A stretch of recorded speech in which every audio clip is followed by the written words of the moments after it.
My name's David Wortley. I'm the Virtual Conferences Director at IORMA.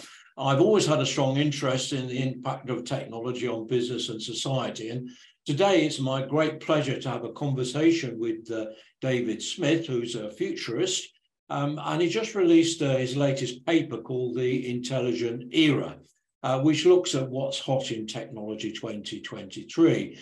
And in particular, it covers a range of the latest disruptive technologies or cocktail of disruptive technologies and how they're likely to affect the future of work. So in this first part, I'm going to speak to David about the future of work. But to begin with, I'd just like David just to say a few words about the intelligent era, how it came about and how he sees what it has to contribute. Okay, David, thank you very much. Thank you for the introduction.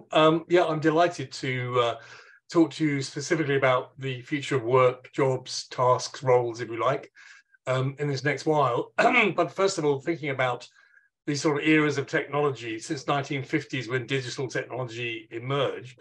We've had this sort of information age, which has morphed into the digital age, which you've become accustomed to in all that it brings. But now, of course, we're in an era where we're automating the digital assets we created in the last decade. So this is very much a time when automation and various forms of automation are changing not only the tools we use, but the technologies we use and how we use them. And that's having a huge impact on work. I mean, it's not the only thing that's impacting on the nature of work and the location of work and the type of work. I'm sure we'll get into that, but that's really why I've got into this issue in quite some depth, looking at the intelligent era, because it's significantly different from any one we've had before. And that's the key issue of it. It's knowing what it might bring for you and also what it's made up of. I suppose they're the two components. Yeah. One of the things that intrigues me is it's often described as the fourth industrial revolution.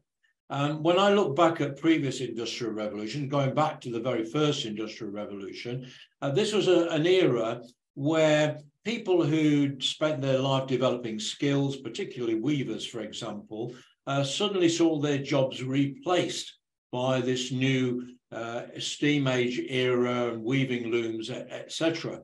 And I could see parallels with the fourth industrial revolution where the same kind of thing might happen to people who've invested in an awful lot in learning their trade and their education. So can I just ask you to begin with, what do you see as the most important factors that are influencing or impacting the future of work? Well, the most important, I suppose, let me just say on a grand scale, on a global scale, we're shifting through geoeconomics, if you like, where economic activity takes place. So on the biggest scale possible, the global scale, we've increased the number of people and we're increasingly applying those people to work, or they're seeking to make a living.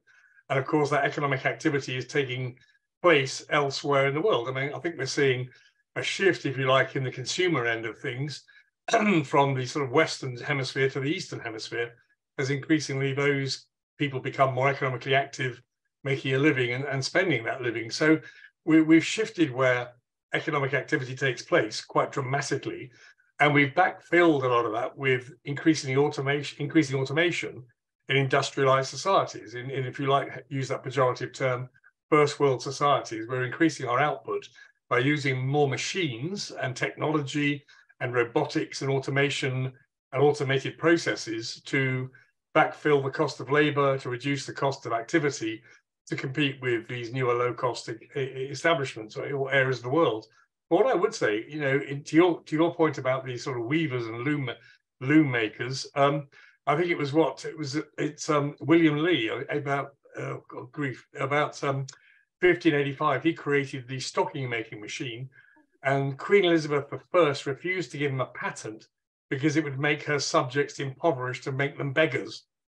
And that was one thing for the poor guy. Didn't get his machine patented and in operation. James I, who followed, did exactly the same.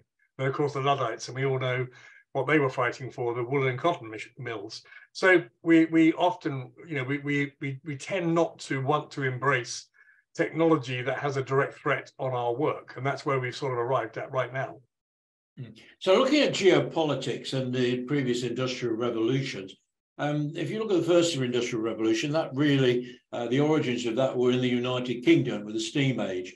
The second industrial revolution, where we're looking at electricity and oil and those kind of fuels, and we saw the rise of the USA and American economy.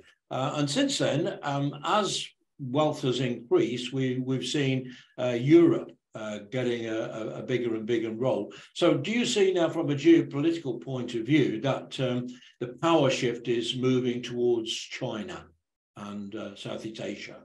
Well, there's sort of two levels to that. The one is he who has the greatest economy runs the world.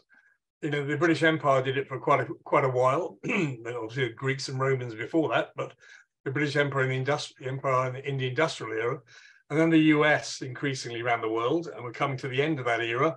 And now we're seeing the rise of China, and that was always going to be a very challenging time, as US was coming to terms with not being necessarily the future dominant economy, and China and its acolytes in the area, including Africa, I might add, increasingly becoming the wealth generation engine of the world.